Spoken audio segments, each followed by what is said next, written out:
પિતા અને પુત્ર અને પવિત્ર આત્માને નામે આમે. ધન્યવાદ પ્રભુ, ધન્યવાદ. આ કુટુંબ માટે પ્રભુ તમારો આભાર માનીએ છીએ.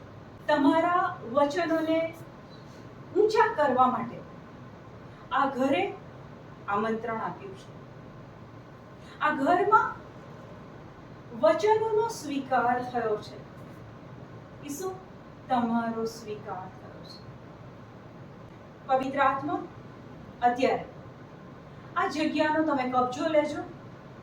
એક વ્યક્તિના મન અને હૃદયનો કબજો લેજો.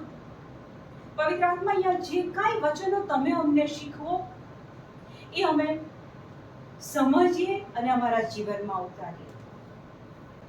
Thank you Lord, thank you Lord. Amen. ઈસુની જય. ઈસુ જ્યારે પૃથ્વી પર હતા, લગભગ 3-3.5 વર્ષ એ શિષ્યો સાથે, લોકો સાથે જાહેર જીવન જીવતા. બરાબર? તો ઈસુ બધાને સાજાપણું આપે ને અવધૂત ભગાડે ને મરેલામાંથી પણ સજીવન કરે. તો ઈસુ એવું કરતા હતા કે અશ્રુના ઘરવાળાને સાજા કરું અને પન્નાના ઘરવાળાને સાજા ના કરું. ઈસુ એવું પક્ષપાત કરતા હતા? પ્રેષિતોના ચરિત્રો 10મો અધ્યાય અને 38મું વચન પણ વાંચો. વળી તમે એ પણ જાણો છો કે ઈશ્વરે ઈસુને પવિત્ર આત્મા અને શક્તિ વડે અભિષિક્ત કર્યા હતા. અને તેઓ સૌનું કલ્યાણ કરતા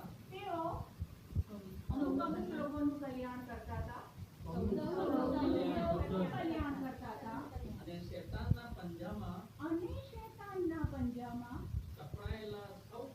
સપડાયેલા અમુક લોકોને સૌ કોઈને સાજા કરતા ઠામેઠામ કર્યા હતા. વળી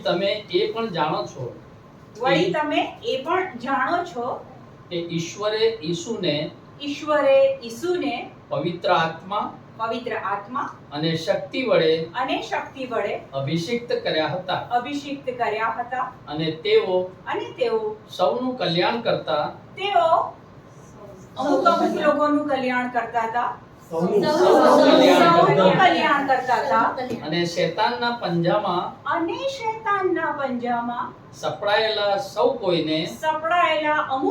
લોકોને સાજા કરતા ઠામેઠામ ફર્યા હતા. અહીંયા જ્યારે ઈસુ જાહેર જીવન જીવતા હતા ત્યારે સૌ કોઈને સાજા કરતા હતા, સૌ કોઈના મંદવાળ દૂર કરતા હતા. ઈસુ ક્યારેય કેટેગરી નતા રાખતા કે આનામાંથી કાઢું પછી આનામાં રવા દો. ઓકે? તો એ વખતે તો ઈસુ દેહમાં, શરીરમાં હતા, લોકોની વચ્ચે ફરતા હતા અને આ બધું કરી શકતા. હવે અત્યારે આપણી પાસે એ રીતે સદેહે ઈસુ નથી. તો ઈસુ તો બદલાઈ ગયા ને. હવે અમુક લોકોના ઘરમાં જ સાજાપણું આપે છે અને અમુક લોકોના ઘરમાં સાજાપણું ઈસુ આપતા નથી. નહીં? એવું નથી. હિબ્રુ 13:8 ઈસુ ખ્રિસ્ત તો કાલે, આજે અને સદા સર્વદા એના જ છે. ઈસુ ખ્રિસ્ત તો કાલે, આજે અને સદા સર્વદા એના એ જ છે. એટલે એવું નથી કે જ્યારે સદેહે હતા ત્યારે સાજાપણું આપતા હતા, હવે આજે નથી આપતા, અમુક લોકોને આપે છે. ઈસુ એના એ જ છે. ઈસુ બદલાયા નથી. આ બે વસ્તુ ક્લિયર થઈ. હવે તમે એવું કઈ સાંભળ્યું છે કે કોઈ વ્યક્તિના ઘરમાં, કુટુંબમાં કોઈ વ્યક્તિને કઈ બીમારી આવી, પછી એ બીમારી લાંબો સમય ચાલે, દવા કરાઈ, ઓપરેશનો બી કરાયા, બીમારી લાંબી ચાલે છે, બીમારી મટતી નથી. હવે ધીરે ધીરે ધીરે શરીર કથળે છે, શારીરિક શક્તિ ઘટે છે, રોગમાં સાજાપણું મળતું નથી. એટલે એ વ્યક્તિ અથવા એ વ્યક્તિના કુટુંબવાળા શું માને છે કે આ તો ઈસુની ઈચ્છા છે, પ્રભુની ઈચ્છા છે કે આપણે હવે આ વેઠવાનું. લોકો શું ખ્યાલમાં જીવે છે કે ઈસુએ વેઠ્યું તો મારે બી વેઠવું પડે. મેં બહુ બધા બીમાર વ્યક્તિઓના મોઢામાંથી આ સાંભળ્યું છે કે એમાં શું, એ તો પ્રભુએ આપ્યું ને એટલે વેઠવું પડે. જો ઈસુએ વેઠ્યું અને એટલે જો આપણે પણ જો વેઠવાનું હોય તો ઈસુને જે ક્રૂસ ઉપર બલિદાન આપ્યું, એને જે દુઃખો વેઠ્યા, એ સ્વર્ગ છોડીને નીચે આવે છે, લોકો એને અપમાન કરે છે, લોકો એની હયાતી પર સવાલ ઉઠાવે છે કે જો તું ઈશ્વરનો પુત્ર હોય તો તારી જાતને બચાવ ને. જો ઈસુએ દુઃખ વેઠ્યું અને પછી જો આપણે બી વેઠવાનું હોય તો ઈસુના દુઃખ વેઠવાનો કોઈ મતલબ ખરો? ઈસુએ દુઃખ વેઠ્યું જ એટલા માટે છે, કોઈ શારીરિક માનસિક કોઈ તકલીફ લોકોને ના થાય એટલે એ બધી કિંમત ઈસુએ ચૂકવી દીધી. કોરિન્થના પુસ્તકમાં કહે છે કે ઈસુએ આપણને કિંમત ચૂકવીને ખરીદી લીધા છે. તો એ કિંમત ચૂકવી છે ઈસુએ શાના માટે? તો કે મને તાવ ના આવે, મને ડાયાબિટીસ ના થાય, મને કોઈ રોગ ના થાય, મને કશું ના થાય, એની કિંમત ઈસુએ ચૂકવી દીધી. તો આજે આપણને ડાયાબિટીસ ડોક્ટર ન્યૂઝ આપે છે, બીપી થાય છે, કેમ થાય છે? ઈસુએ દુઃખ વેઠી લીધું, કિંમત ચૂકવી દીધી. તો આપણને કેમ થાય? કેમ એ અસર, એ ડોક્ટરનો રિપોર્ટ કેમ બતાવે છે કે તમને ડાયાબિટીસ છે?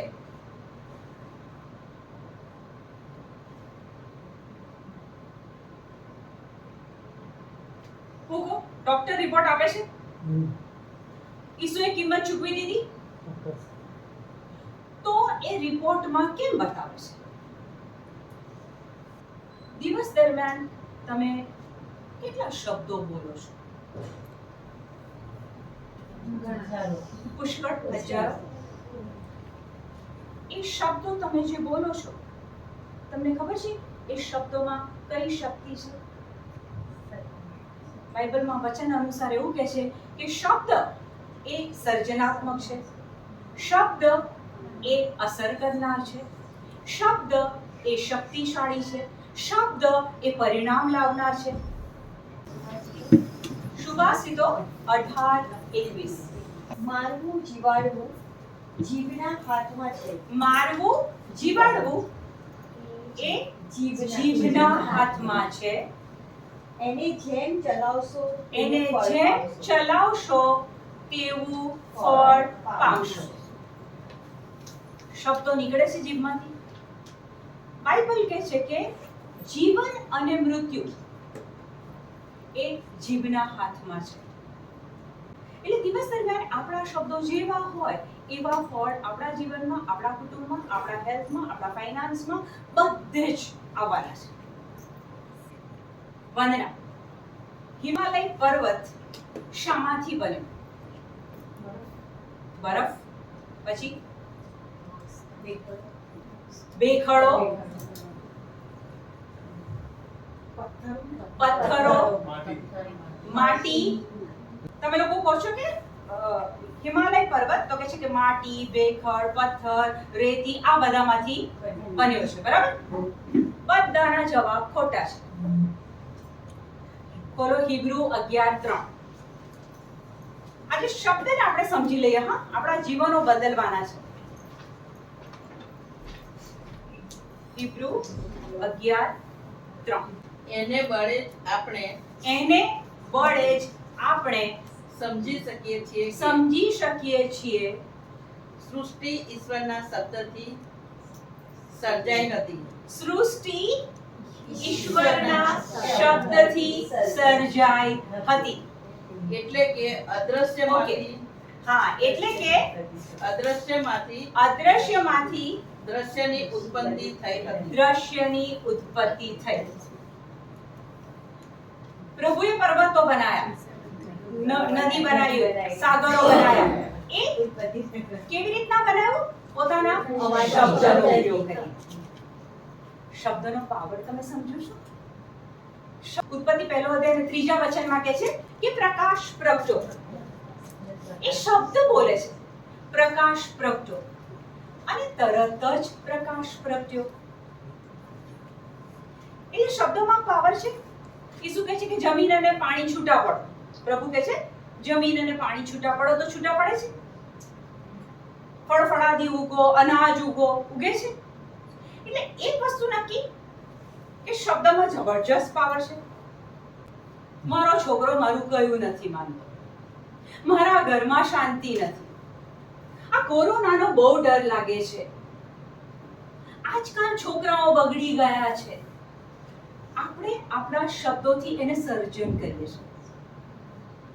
કદાચ તમને એવો પ્રશ્ન થાય કે પ્રભુ બોલે ને સર્જનની કથા થાય, પણ આપણે તો માણસો છીએ, હ્યુમન બીંગ, તો ક્યાંથી થાય? ખોલો ને ઉત્પત્તિ 1:27. આથી ઈશ્વરે પોતાની પ્રતિમૂર્તિ રૂપે માણસને પેદા કર્યો. મને ને તમને પ્રભુએ પેદા કર્યા, તો આપણે કેવા છીએ? ઈશ્વરની પ્રતિમૂર્તિ.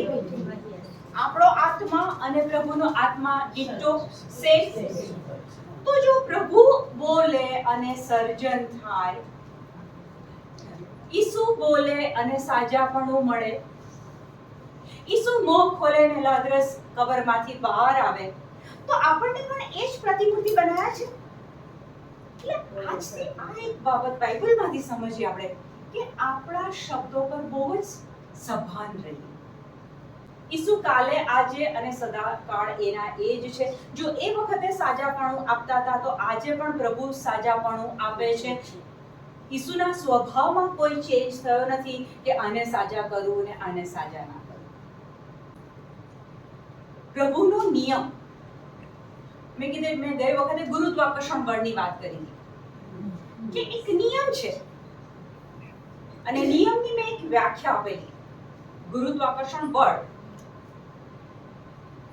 મેં કીધેલું કે નાનું બાળક કે મોટું બાળક, ઇન્ડિયામાં કે અમેરિકામાં, કોઈ પણ વ્યક્તિના હાથમાંથી વસ્તુ પડે એટલે નીચે જ જાય, એ ઉપર જાય નહીં.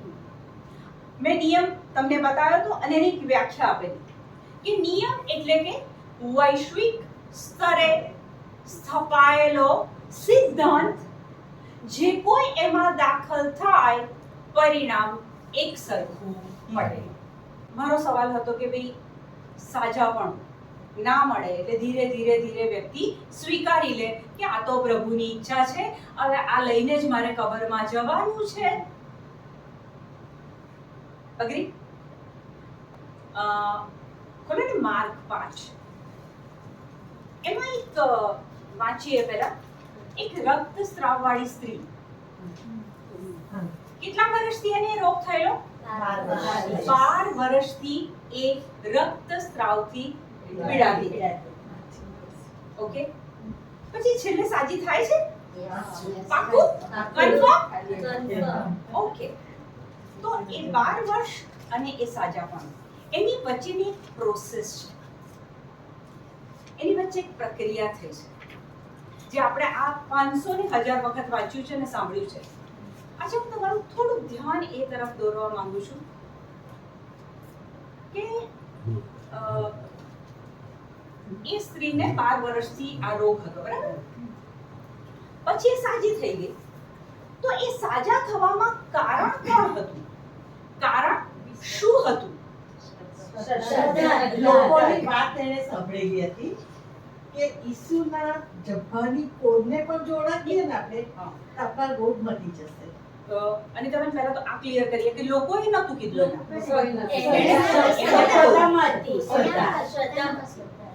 દિવ્યાબેન એ સાજી થઈ ગઈ, ઈસુના વસ્ત્રની કોરને અડીને સાજી થઈ ગઈ. શું કારણ? એ કેવી રીતના બન્યું? શાના કારણે એ સાજી થઈ? એનામાં શ્રદ્ધા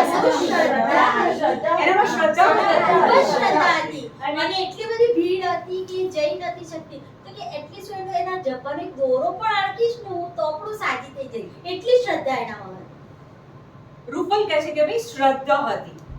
વંદના બોલ્યું છે શ્રદ્ધા હતી પણ એ સાથે એને પોતાને વિશ્વાસ હતો. મીન્સ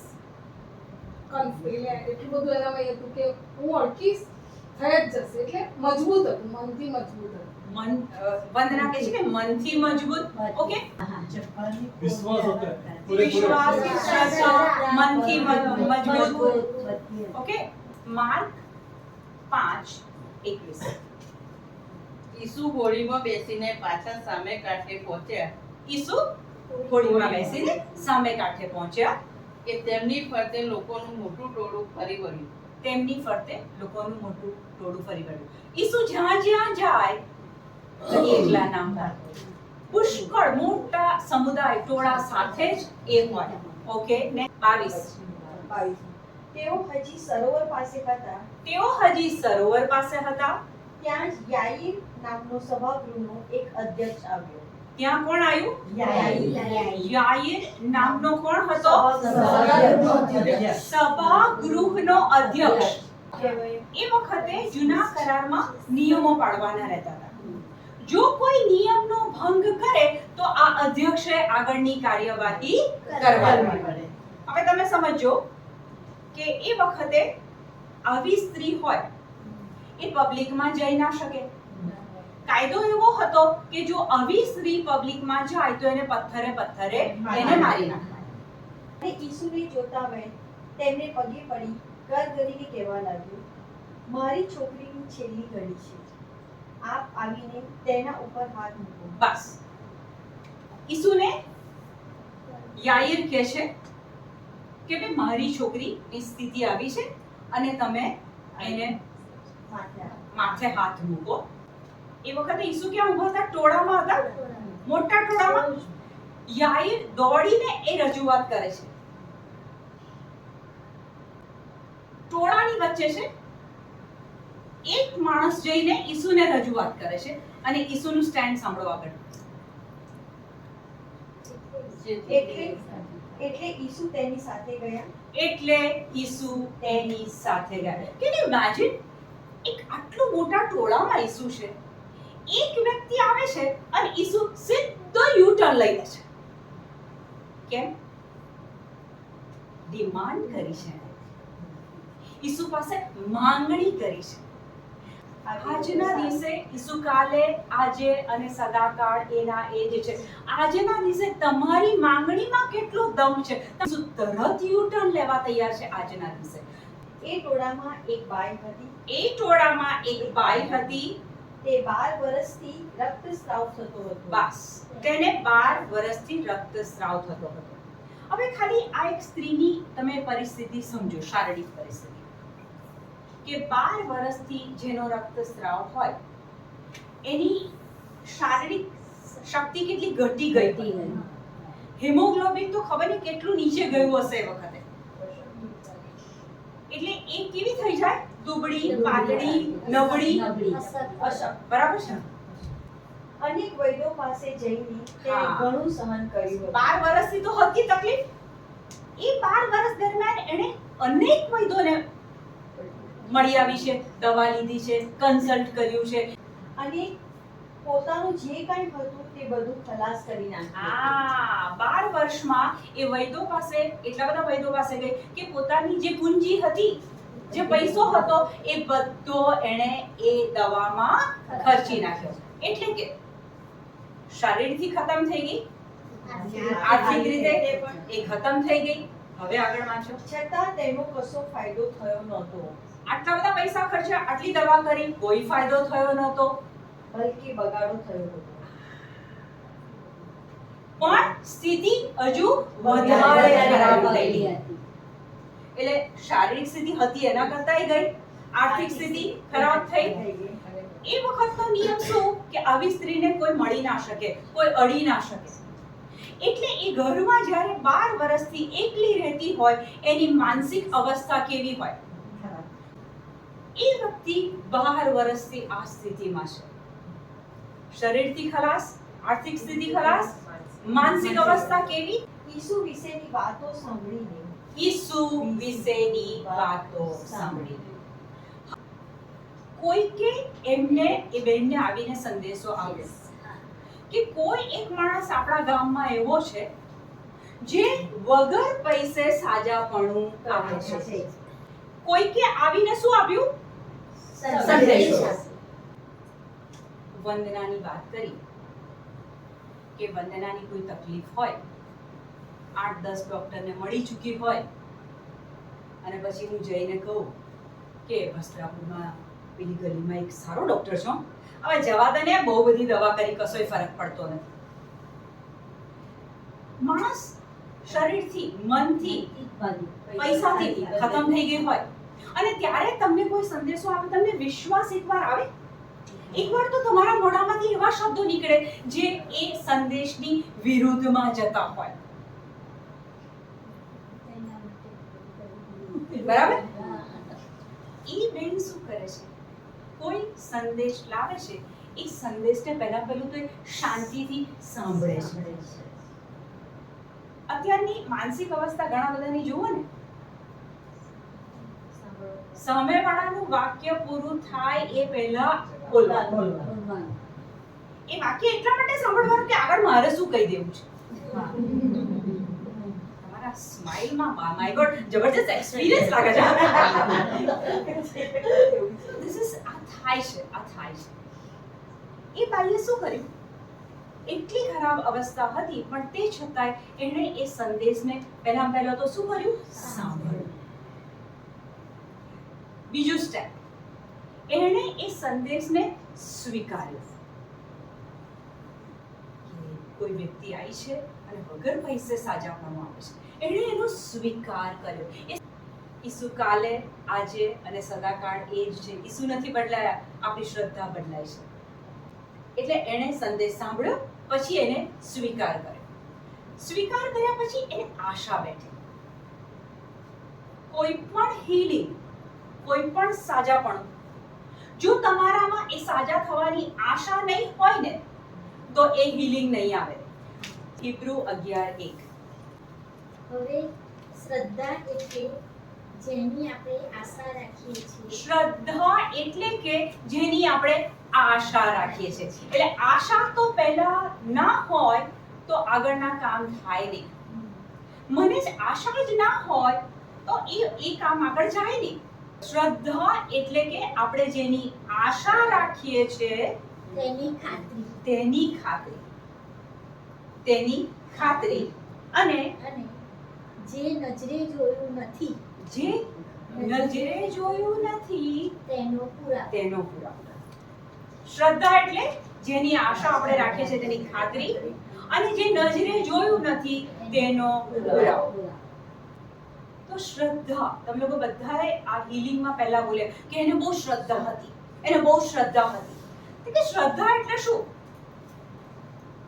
આ તો આપણે એક વચન દ્વારા જોયું, પણ તમારી દ્રષ્ટિએ શ્રદ્ધા એટલે શું? તમે શ્રદ્ધા કોને કહો છો? કારણ કે આખું બાઇબલ એક જ શબ્દ, ઈસુ કહે છે તારી શ્રદ્ધાએ તને સાજો કર્યો છે. અબ્રાહમ પિતાની શ્રદ્ધા. શ્રદ્ધા એટલે પહેલા બોલું કે શ્રદ્ધા એટલે સ્વર્ગનું નાણું. પૃથ્વી પર રૂપિયા, ડોલર, દિનાર બધું ચાલે છે.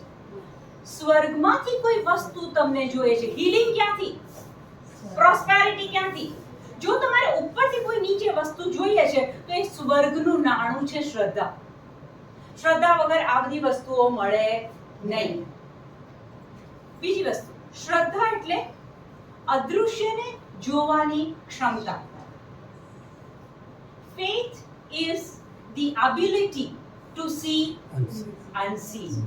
જે દેખાતું નથી, હીલિંગ હમણાં આપણને નથી દેખાતું, પ્રોસ્પેરિટી આપણને નથી દેખાતી, આપણા પ્રોબ્લેમનું સોલ્યુશન આપણને નથી દેખાતું, પણ શ્રદ્ધા એ જ છે જે અદૃશ્યમાં પણ આપણે જોઈ શકીએ.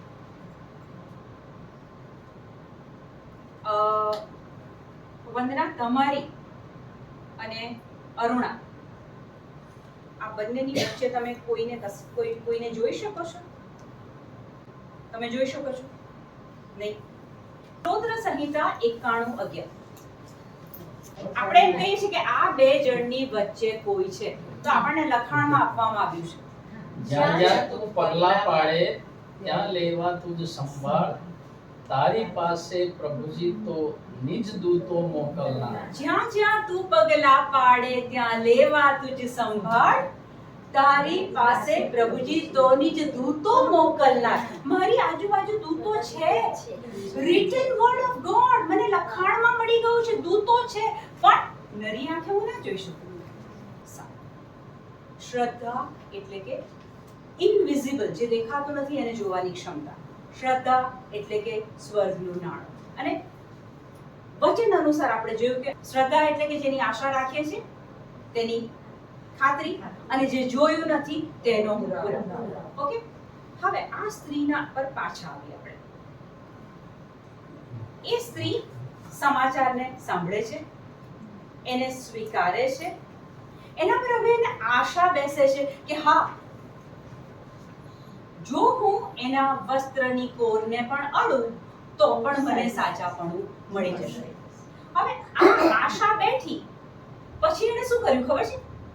એણે બોલવાનું શરૂ કર્યું કે જો એના વસ્ત્રની કોરને પણ અડું તો પણ મને સાચાપણું મળી જશે. એ એના સ્મરણમાં પણ લાવે છે અને એના રટણમાં પણ લાવે છે. જો હું એના વસ્ત્રની કોરને પણ અડું તો પણ હું સાચી થઈ જઈશ.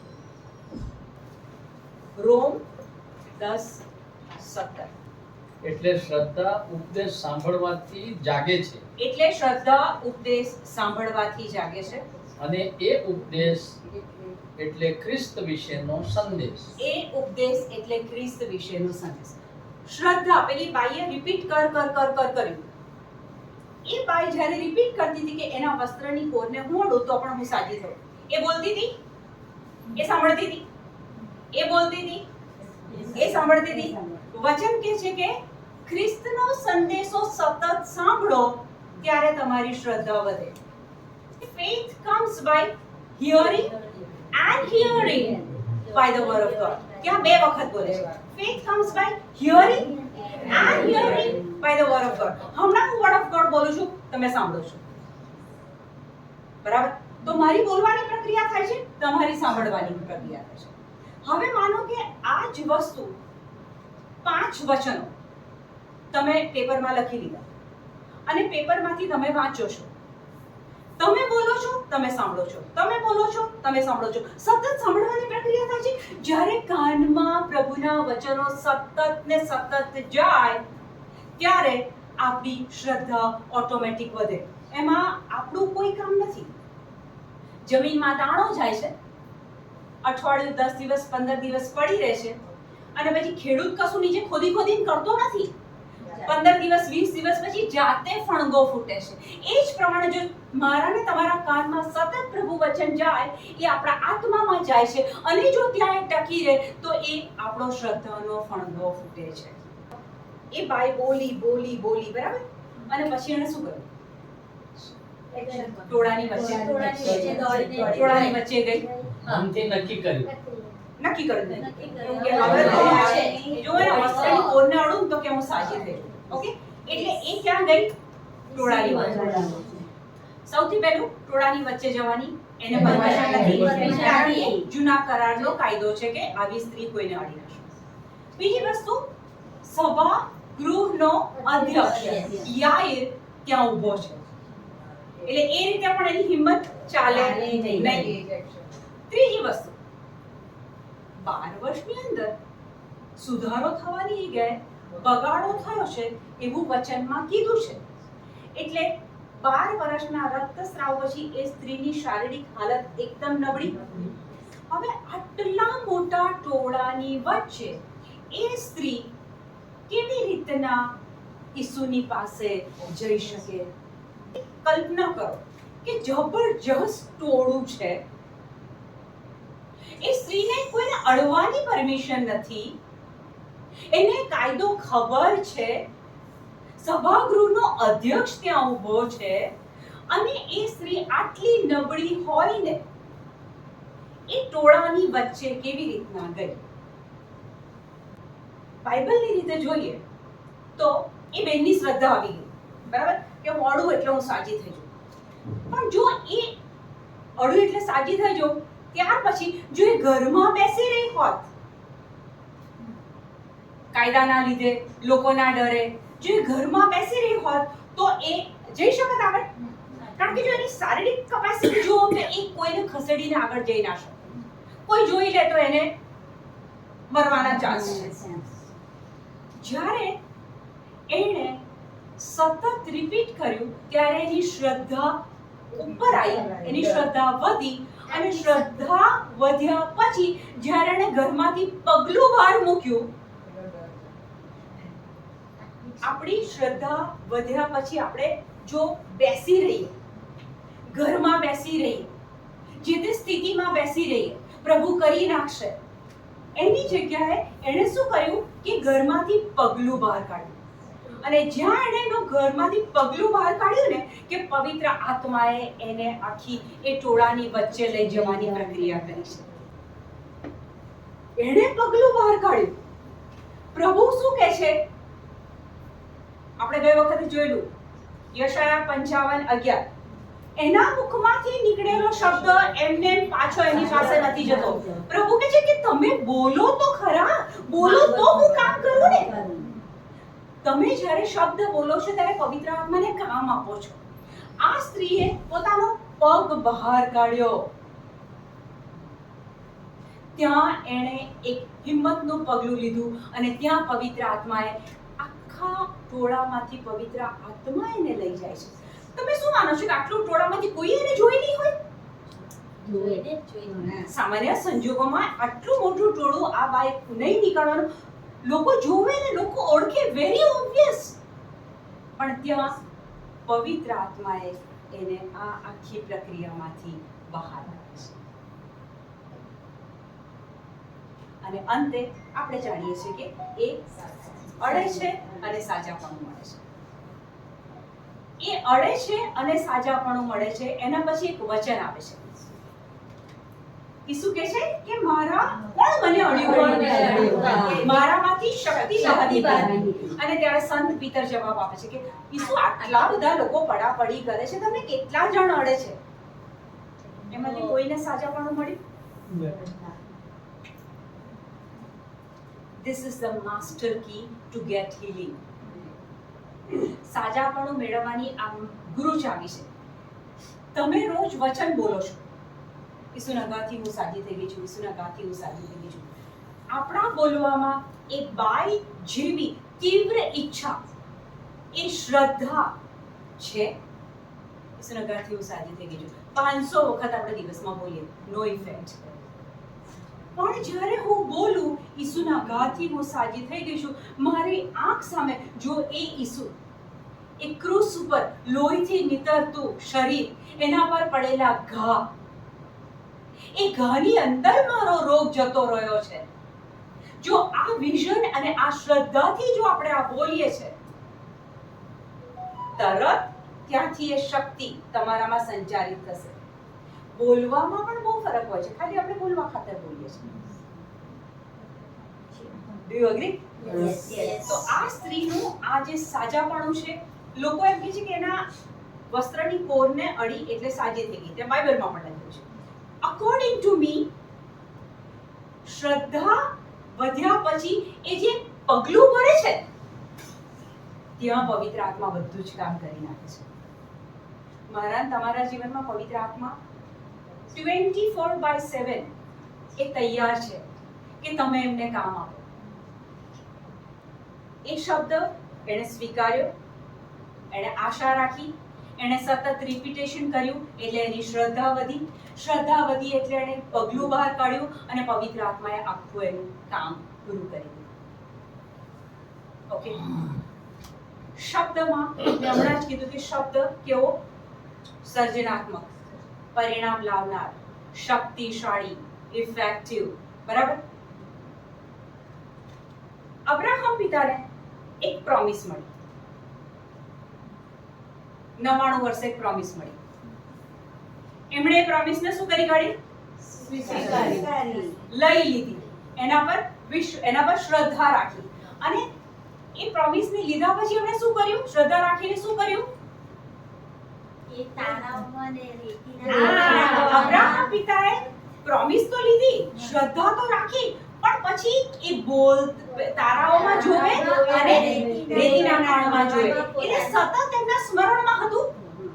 તારા સંતાન. ઈશ્વરે એમને કીધેલું કે મેં તને અનેક રાષ્ટ્રોનો પિતા બનાવ્યો છે. એટલે એ સ્મરણમાં આવતું હતું એમને. એ તારાઓમાં ને રેતીના કણમાં જોતા હતા. ત્યાં એ મેનિફેસ્ટેશન એટલે કે એ કામની પૂર્ણાહુતિ થાય છે. કુમારી માતા મરિયમ, દૂત ગાબ્રિએલ એક સંદેશો આપે છે. એ સંદેશને શું કરે છે અરુણા? સ્વીકારે છે. પછી શું કરે છે? તારી વાણી એ સ્વીકારે છે. કુમારી માતા મરિયમ એ શબ્દને સ્વીકારે છે, શબ્દને, સંદેશને સ્વીકારે છે. પછી એમનું કશું કામ રહ્યું? પછી પવિત્ર આત્માનો પ્રભાવ છાયો પડે છે. અને જ્યારે એ ગર્ભવતી થાય છે પછી માતા મરિયમનું કોઈ કામ નહોતું. એ જે શબ્દ હતો, માર્ક 4 માં જ્યારે 4 પ્રકારની જમીનની વાત કરે છે ને ત્યારે ઈસુ કહે છે કે પ્રભુ વચન એક દાણો છે. માતા મરિયમને એ પ્રભુ વચનને એ દાણા તરીકે એમના અંદર લઈ લીધો, સ્વીકારી લીધો, અને ત્યાં પવિત્ર આત્માએ એ આખું કામ કર્યું.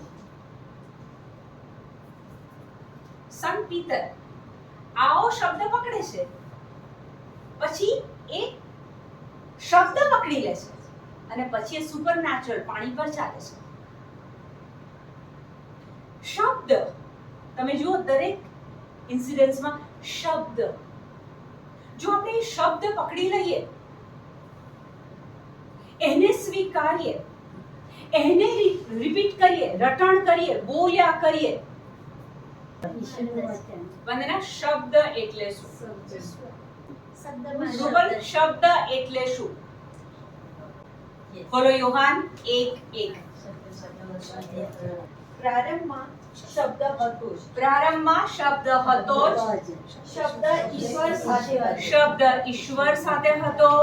શબ્દ ઈશ્વર હતો. શબ્દ ઈશ્વર હતો. પ્રારંભમાં શબ્દ હતો, શબ્દ ઈશ્વર સાથે હતો, શબ્દ ઈશ્વર હતો. તે ખબર પડે છે? ખ્યાલ આવે ના? ત્યાં આંગળી રાખજો અને ઉત્પત્તિ 1:1 કાઢો. પ્રારંભમાં ઈશ્વરે આકાશ અને પૃથ્વી સર્જ્યા. પ્રારંભમાં ઈશ્વરે આકાશ અને પૃથ્વી સર્જ્યા. પૃથ્વી અસ્તવ્યસ્ત અને શૂન્ય હતી. પૃથ્વી કેવી હતી? અસ્તવ્યસ્ત અને શૂન્ય.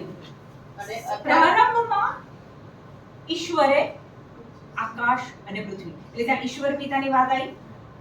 પૃથ્વી શૂન્ય અને અસ્તવ્યસ્ત હતી. પછી અને અથાગ જલરાશિ ઉપર અંધકાર છવાયેલો હતો. અગાધ જલરાશિ ઉપર અંધકાર છવાયેલો હતો. તમને ખબર છે આખી પૃથ્વી પર પાણી હતા.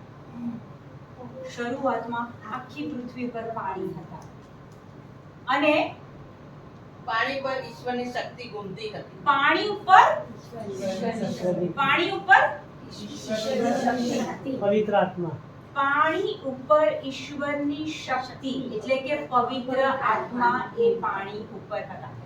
સર્જનની વાત થઈ તો કે ઈશ્વર, પાણી પર ઈશ્વરની શક્તિ એટલે કે પવિત્ર આત્મા, અને ત્રીજું વચન ઈશ્વરે કહ્યું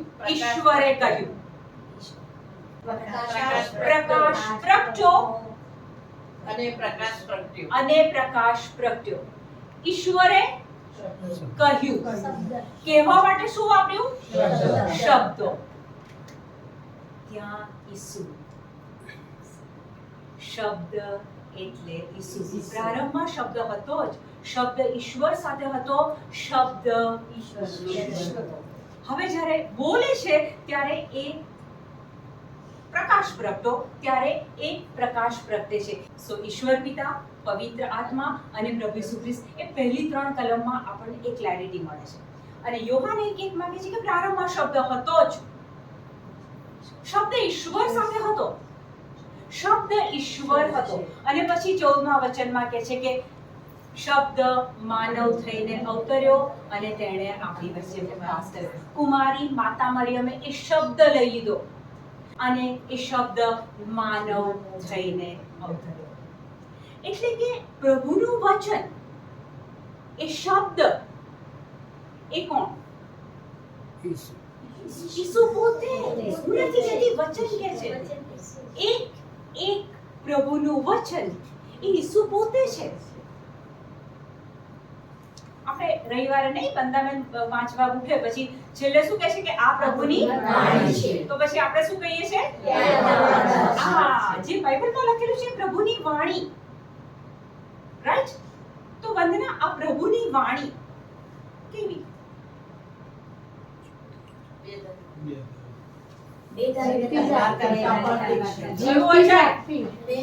કયું વચન? Very nice. Today really I am happy. Hebrew 4 12 એમના માટે આજે ક્લેપ કરીએ. યુ નો, ફર્સ્ટ ટાઈમ મારા આવા સેશનમાં આપણા એમાં આ ફર્સ્ટ ટાઈમ મને જવા પડે છે. સો આઈ એમ વેરી હેપી. આ બાઇબલ છે ને તો આપણી તલવાર છે, એ લઈને જ ફરવાનું. આપણો સવાલ છે કે પ્રભુની વાણી એ શું? એ કેવી? હિબ્રુ 4:12. ઈશ્વરની વાણી જીવતી જાગતી છે. ઈશ્વરની વાણી, ઈશ્વરના મુખમાંથી એક શબ્દ નીકળ્યો અબ્રાહમ પિતા માટે, મેં તને અનેક રાષ્ટ્રોનો પિતા બનાવ્યો છે, તું આટલા બધા બાળકોનો બાપ થશે. ઈશ્વરના મુખમાંથી વાણી નીકળી. ઈસુ કહે છે કે હું જ જીવન છું, હું જ માર્ગ છું, હું જ સત્ય છું. ઈસુના મુખમાંથી વચન નીકળ્યું. તો એ વચન કેવું? ઈશ્વરની વાણી જીવતી જાગતી છે. ઈશ્વરની વાણી જીવતી ને જાગતી. એટલે બાઇબલમાં જે બી ઈશ્વરની વાણી છે કેવી? Do you believe? તમારા હાથમાં બાઇબલ છે, એની અંદર શું છે? ઈશ્વરની વાણી. અને ઈશ્વરની વાણી કેવી છે? જીવતી ને જાગતી. તમે ક્યારે ટ્રાય કર્યું છે હાથમાં બાઇબલ પકડ્યું હોય અને હેવ યુ એક્સપીરિયન્સ્ડ કે આ વાણીને વે યુ આર ટચિંગ, તમે બાઇબલને જ્યાં વચનને અડો છો, હું નથી કહેતી, વચન કહે છે કે ઈશ્વરની વાણી જીવતી ને જાગતી છે. બેધારી તલવાર કરતા પણ એ વધુ તીક્ષ્ણ છે. બેધારી તલવાર કરતા પણ એ વધુ તીક્ષ્ણ છે. બેધારી તલવાર, જૂના જમાનામાં જે યુદ્ધો લડતા હતા ને, બંને સાઈડથી ધાર કાઢે, પછી સામેવાળાના પેટમાં જાય, સેટ આમ ફેરવે એટલે બધા અંગો કપાઈ જાય. તો કે છે ઈશ્વરની વાણી કેવી છે? બેધારી તલવાર છે. જ્યારે તમે એમ બોલો કે ઈસુના ઘાથી મને સાજાપણું મળી ગયું છે, તો એ તમારા શરીરમાં જઈને એ રોગને, એ નેગેટિવિટીને, એ નિરાશાને એ બે બાજુથી કાપે છે. ઈશ્વરની વાણી જીવતી ને જાગતી છે, બેધારી તલવાર કરતા પણ વધુ તીક્ષ્ણ છે. આત્મા અને પ્રાણની વચ્ચેથી તથા સંધિ અને મજ્જાની વચ્ચેથી આરપાર નીકળી જાય છે. આત્મા અને પ્રાણની વચ્ચેથી નીકળી જાય છે. સંધિ અને મજ્જા, એટલે કેટલી બધી સંધિ ને મજ્જા છે. તમે જ્યારે બોલો ત્યારે એ સંધિ ને મજ્જાની આરપાર નીકળી જાય છે. પેલા તાવની ઓકાત છે કે આપણી આગળ ઊભો રહે? જ્યારે આપણે વચન બોલીએ તો આપણા શરીરમાં બેધારી તલવારની જેમ કામ કરે છે. પણ પેલી રક્તસ્રાવ વાળી સ્ત્રીના જેવી, જો હું એના વસ્ત્રની કોરને પણ અડું તો પણ મને સાજાપણું મળી જાય.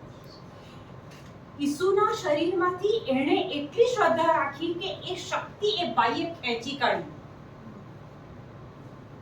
આપણને સાજાપણું જોઈએ છે ખાલી બોલવાથી નહીં મળે. એ સ્ત્રીની જેમ એ વચનમાંથી, એ શબ્દમાંથી, એ ઈસુમાંથી પણ શક્તિ ખેંચવાની છે, સાજાપણું ખેંચવાનું છે. એટલું ખબર પડી કે શબ્દ પ્રારંભમાં શબ્દ હતો, શબ્દ ઈશ્વર સાથે હતો. તો શબ્દ એટલે ઈસુ.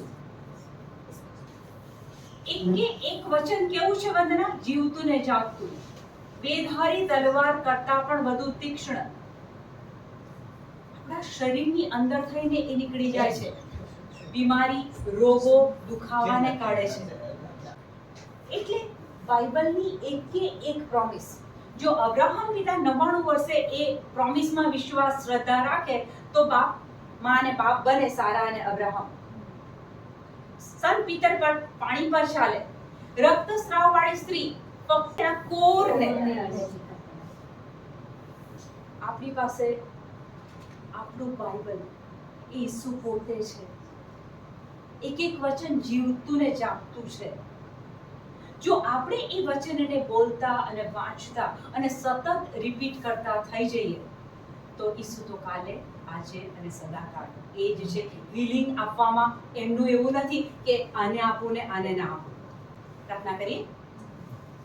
પ્રભુ, તમારો પુષ્કળ આભાર માનીએ છીએ. શબ્દ એ જ ઈસુ છે અને એ શબ્દ જીવતો ને જાગતો શબ્દ, બેધારી તલવાર કરતા પણ વધુ તીક્ષ્ણ. ઈસુ, તમે તો આજે એના એ જ છો. પ્રભુ ઈસુ, આજે તમારી પાસે કૃપા માંગીએ છે કે આ વચનો વાંચવાની, આ વચનો બોલવાની અમને કૃપા આપો. આ વચનો અમે સતત સાંભળીએ અને જેના થકી ઈસુ અમારી શ્રદ્ધા વધે અને પેલી બાઈની જેમ અમે પણ તમારા વચનો દ્વારા, એ વચનોને બોલીને અમે અમારા જીવનમાં પુષ્કળ મબલક પાક મેળવીએ. Thank you.